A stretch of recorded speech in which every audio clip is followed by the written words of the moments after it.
Dear people of God, greetings to you all in the matched name of our Lord and Savior Jesus Christ.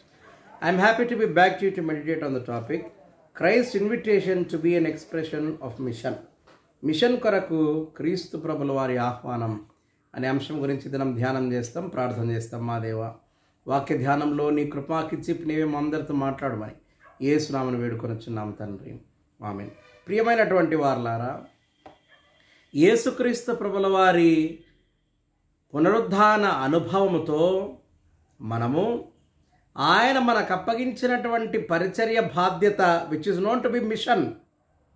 You see, the ministerial responsibility which is given to Christ, which is known to be mission, is our responsibility after the ascension of Jesus Christ. యేసుక్రీస్తు ప్రభుల వారి పునరుద్ధానం, ఆరోహణం తర్వాత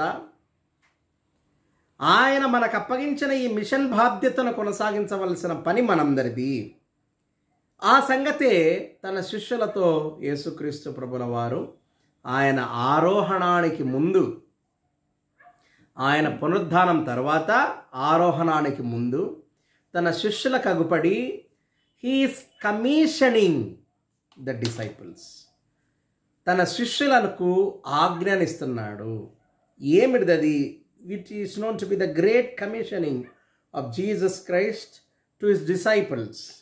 పరిశుద్ధ యోహాను సువార్త 20వ అధ్యాయంలో మనం చూస్తే 19వ వచనం నుండి మనం గమనిస్తే, ఆదివారం సాయంకాలం అప్పుడు శిష్యులు యూదులకు భయపడి అందరూ లోపల కూడుకొని తలుపులు వేసుకొని ఉన్నప్పుడు వాళ్ళ మధ్య ఆయన ప్రత్యక్షుడై వాళ్ళకు సమాధానాన్ని ప్రకటించి 22వ వచనములో ఆయన చేసిన పని ఏంటంటే, ఆయన ఈ మాట చెప్పి వారి మీద ఊది పరిశుద్ధాత్మను పొందుడి, మీరు ఎవరి పాపములు క్షమింతురో అవి వారికి క్షమింపబడును, ఎవరి పాపం నేను నిలిచి ఉండనిత్తురో అవి నిలిచి ఉండునని వారితో చెప్పాను.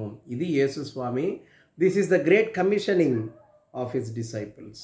ఏమని చెప్తున్నాడు అనంటే, మీరు క్షమించాలా, క్షమించే అధికారం ఎవరికి ఇవ్వబడింది? యేసు స్వామి చెప్పినట్టు మీ పాపాలు క్షమించబడినాయి అని చెప్పినప్పుడు అందరూ ఆయనను తప్పుపడితే మనుష్య కుమారునికి అధికారం ఇవ్వబడింది అని చెప్పినాడు. ఇప్పుడు అదే అధికారాన్ని శిష్యులకు ఇస్తున్నాడు యేసుక్రీస్తు ప్రభుల వారు. మీరు ఎవరి పాపాలు క్షమిస్తారో అవి వాళ్ళకు క్షమించబడతాయి, మీరు ఎవరి పాపాలు నిలిచి ఉండనిస్తారో అవి వారి మీద అట్లనే నిలిచుంటాయి. కాబట్టి గో యీ ఇంటు ద వరల్డ్, పోయి ప్రపంచ మానవాళికి సువార్త ప్రకటించండి, వాళ్ళ పాపములను క్షమించే అధికారం నేను మీకు ఇస్తున్నాను, పరిశుద్ధాత్మను పొందండి అని వారి మీద ఇట్లా ఊది అందరూ ఆత్మ పొందినట్లు అనుగ్రహించినాడు. తర్వాత వాళ్ళతో చెప్పిన మాట, మీరు ఎవరిని క్షమిస్తారో అవి క్షమింపబడతాయి. ఈ అధికారాన్ని ఆయన పరిశుద్ధాత్మ రూపేణ వాళ్ళకు అనుగ్రహించినాడు. చూసి, this is the mission of Jesus Christ. ఈ మిషన్ కొరకు పిలుస్తున్నాడు ఆయన. You see, Jesus is calling his disciples to go into the world and forgive sins of the people. పరిశుద్ధాత్మావేశము చేత పరిశుద్ధాత్మ పూర్ణులై మీరు లోకంలోనికి వెళ్ళి మనుషుల పాపములను క్షమించండి. మీరెవరి పాపాలు క్షమిస్తారో అవి వారికి క్షమించబడతాయి. అట్లనే మీరెవరి పాపాలు నిలిచి ఉండనిస్తారో అవి వారి మీద అట్లనే నిలిచి ఉంటాయి అని ఈ పిలుపు ఇస్తున్నాడు వాళ్ళకు. You see, that is our topic today. Invitation of Jesus Christ to the disciples to carry on the mission of Jesus Christ. మనుషుల పాపాలు క్షమింపబడి దేవునితో సఖ్యత సంపాదించి పెట్టడము క్రీస్తు ప్రభుల వారి మిషన్. ఇప్పుడు అదే పనిని తన శిష్యులకు అప్పగిస్తున్నాడు. Go and forgive the sins of the people. మీరెవరి పాపాలు వాళ్ళకు క్షమించబడతాయి, పొండి అని వాళ్ళను పంపిస్తున్నాడు. చూసి, అంటే యేసుస్వామి యొక్క మిషన్ బాధ్యతను, యేసుస్వామి యొక్క ప్రేషిత ఉద్యమ పరిచర్య బాధ్యతను, క్రీస్తు ప్రభుల వారి యొక్క పరిచర్య ధర్మాన్ని ఇప్పుడు శిష్యుల చేతికి ఆయన నేరుగా అప్పగిస్తున్నాడు. You see, and they have to continue carry on the legacy, the ministry of Jesus Christ. Yesukristu ప్రభుల వారి పరిచర్యను, ఆయన గొప్పతనాన్ని కొనసాగించాల్సిన బాధ్యత కొరకైన పిలుపు క్రీస్తు ప్రభువుల పిలుపునిస్తున్నారు. He's inviting his disciples to go and forgive the sins of the people. అట్లాంటి పిలుపే. ఈ పిలుపును అందుకొనినటువంటి శిష్యులు ఎట్లాంటి ప్రవర్తన గలవారై ఉండాలా? You must be very very careful. చూసి మనుషుల పాపాలను క్షమించే అధికారాన్ని క్రీస్తు ప్రభువుల వారు మీకు ఇచ్చింటే మరి మీ ప్రవర్తన ఎంత జాగ్రత్తగా ఉండాలి? కేవలం శిష్యుల సంగతే కాదు మనం అనుకుండేది. బాప్తిస్మం పొంది క్రీస్తు ప్రభువుల వారి విశ్వాసంలోనికి వచ్చిన మనమందరం ఎట్లాంటి ప్రవర్తన కలిగి ఉండాలా అని పరిశుద్ధ పేతురు భక్తుడు భక్తకోటను ఉద్దేశించి రాసిన తన మొదటి పత్రికలో మాట్లాడుతున్నాడు. ఏమని అనంటే 2వ అధ్యాయం 1వ వచనములో, ప్రభు దయాళుడని మీరు రుచి చూచి ఉన్న ఎడల సమస్తమైన దుష్టత్వమును, సమస్తమైన కపటమును, వేషధారణను, అసూయను, దూషణ మాటలను మాని క్రొత్తగా జన్మించిన శిశువును పోలిన వారై నిర్మలమైన వాక్యమును పాల చేత రక్షణ విషయంలో ఎదుగు నిమిత్తం ఆ పాలన అపేక్షించండి. ఇవన్నీ పాత జీవితం అంతా పూర్తిగా విడిచిపెట్టేయాలని ప్రభు పిలుపునిస్తున్నాడు. ప్రభు పేరట పేతురు భక్తుడు పిలుపునిస్తున్నాడు. భక్తకోటిని అంతటిని ఉద్దేశించి ఆయన పత్రిక రాస్తా ఈ సంగతులను బోధిస్తున్నాడు. మీరు ఇవన్నీ దుష్టత్వము, కపటము, అసూయ, తర్వాత వేషధారణ, దూషణ మాటలు వీటన్నిటిని విసర్జించి కొత్తగా జన్మించండి. If you want to be a part of God's mission, if you want to be a part of Jesus mission in this world, you must be a new born. ఒక కొత్త జీవితాన్ని ప్రారంభించిన వాడవై ఉండాలా. ఎందుకు ఇట్లాంటి జీవితం ఉండాలా అని ఆయన బోధ చేస్తున్నాడనంటే 9వ వచనంలో, ఎందుకంటే మీరు చేయబోయే పరిచర్య సామాన్యమైనది కాదు, మీరు జీవించబోయే క్రైస్తవ జీవితం సామాన్యమైన జీవితం కాదని 9వ వచనంలో ఆయన మాట్లాడుతూ, అయితే మీరు చీకటిలో నుండి ఆశ్చర్యకరమైన తన వెలుగులోనికి మిమ్మల్ని పిలిచిన వారి గుణాతిశయములను ప్రచురపరచు నిమిత్తము మీరు ఏర్పరచబడిన వంశం, రాజులైన యాజక సమూహం, పరిశుద్ధ జనం, దేవుని సొత్తైన ప్రజ. You are not common people now. మీరు దేవుడు ఏర్పరచుకున్న పరిశుద్ధ సమూహం, మీరు రాజులు, యాజకుల సమూహం. మీరు యాజకులు అంటే ఉత్త యాజకులను ఉద్దేశించి అనడం లేదు ఆయన. మీరందరూ యేసునందు విశ్వాసం ఉంచిన వారందరూని గురించి ఆయన మాట్లాడుతా, చీకటిలో నుండి ఆశ్చర్యకరమైన తన వెలుగులోనికి మిమ్మల్ని పిలిచినాడు ఆయన. పిలిచిన ఆయన గుణాతిశయములను మీరు ప్రచురపరచాలి. You need to reflect the greatness of your God. So how should your behaviour be? మీ ప్రవర్తన ఎంత పకడ్బందీగా ఉండాలా, ఎంత జాగరూకులై మీరు వ్యవహరించాలనేది జ్ఞాపకం పెట్టుకోవాలి. ప్రియమైనటువంటి వారలారా, ఆశ్చర్యకరమైన తన వెలుగులోనికి మిమ్మల్ని ఆయన పిలిచినాడు. అట్లా పిలిచిన ఆయన పిలుపును, that is our topic today. He has invited us to live a life in light. వెలుగులో, ఆయన ఆశ్చర్యకరమైన వెలుగులో జీవించడానికి మనల్ని ఇన్వైట్ చేస్తున్నాడు. ఆయన మనకు పిలుపునిస్తున్నాడు. ఆయన మిషన్ బాధ్యతలను జాగ్రత్తగా కొనసాగించడానికై అవసరమైన పిలుపును ఆయన మనకు ఇస్తా ఉన్నాడు. కనుక దేవుని యందు ప్రియమైనటువంటి వారులారా, ఈ పిలుపును అందుకోనాల మనం. ఇంకా ఏమంటున్నాడనంటే, మీరు ఈ కపటము, దుష్టత్వం ఇవన్నీ విడిచిపెట్టేయండి. ఎందుకని అనంటే, మీరు ఎట్లాంటి వారు?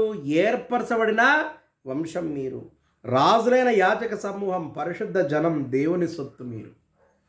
You are God's own people. దేవుని సొత్తైన ప్రజలు మీరు. కనుక మీ జీవితం ఆషామాషిగా ఉండుటకు వీలు లేనే లేదు అని ఆయన తెలియజేస్తున్నాడు. కనుక ప్రియమైనటువంటి వారలారా, as we are called to carry on the ministry and mission of Jesus Christ, మనం ఈ గుణగణాలన్నిటినీ, పేతురు భక్తుడు బోధించిన ఈ గుణగణాలన్నిటినీ అవలంబించుకొని మన ప్రవర్ధనను మనం సరిచేసుకొని జాగరూకులమై జాగ్రత్తగా మెలగాల్సిన అవసరత ఉన్నది. అది మనం గ్రహించాలా. ఇంకా ఏమంటున్నాడు ఆయన అనంటే 10వ వచనంలో, ఒకప్పుడు ప్రజగా ఉండక ఇప్పుడు దేవుని ప్రజలమైన, ఒకప్పుడు కనికరింపబడక ఇప్పుడు కనికరింపబడుతున్నాం. Once we were not at all people, అసలు మనం ప్రజలమే కాదు, ప్రజలని గుర్తింపు కూడా మనకు లేదు, మనుషుల మనకు గుర్తింపే లేదు. But when we started to walk in the light of Christ we have got an identity at least as people. కనుక ఆయన వెలుగును మనం అనుసరించి ఆయన వెలుగులో మనం నడవాల్సిన అవసరత ఉంది. అట్లాంటి ప్రత్యేకతల గురించి యెహెజ్కేలు ప్రవక్త ద్వారా కూడా ప్రభుల వారు మాట్లాడుతున్నారు. యెహెజ్కేలు గ్రంథము 34వ అధ్యాయం 25వ వచనంలో you see God's presence with his people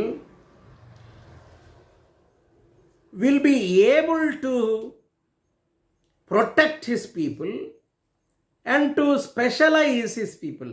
ఒక ప్రత్యేకతను తన ప్రజలకు ఆయన ఆపాదించగలదు. 34వ అధ్యాయం యెహెజ్కేలు గ్రంథం 34వ అధ్యాయం 25వ వచనంలో, మరియు అవి అరణ్యములో నిర్భయముగా నివసించినట్లును అడవిలో నిర్భయముగా పండుకున్నట్లును నేను వాటితో సమాధానార్థ నిబంధన చేయుదును. దుష్ట మృగములు దేశములో లేకుండా చేయుదును.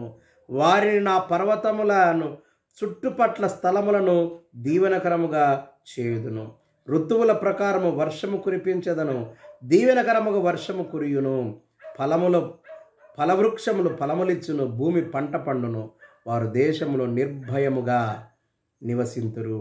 నేను వారి కాడి కట్లను తెంపి వారిని దాసులుగా చేసిన వారి చేతుల నుండి వారిని విడిపింపగా నేను యెహోవానై ఉన్నానని వాళ్ళు తెలుసుకుంటారు. They will know that I am Jehovah. నేను వాళ్ళు ప్రశాంతంగా బ్రతికేటట్లుగా చేస్తాను.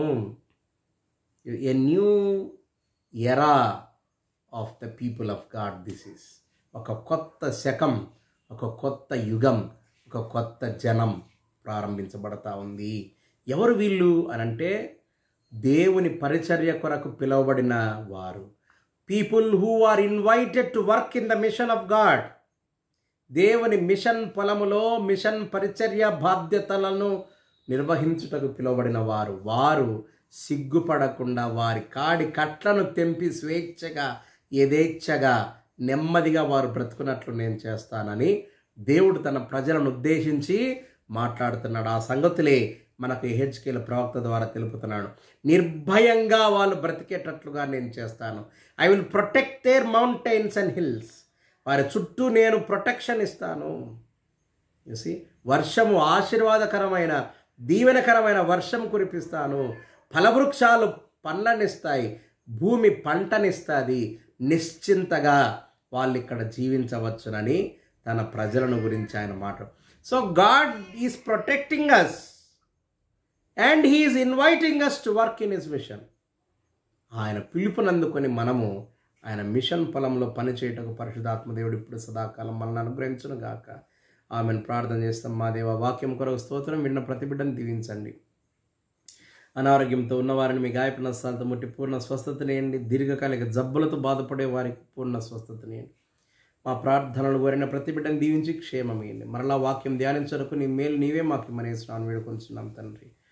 ఆమేన్. త్రియేక దేవుని ఇప్పుడు సదాకాలం మీకు తోడుగుండుగాక. ఆమేన్.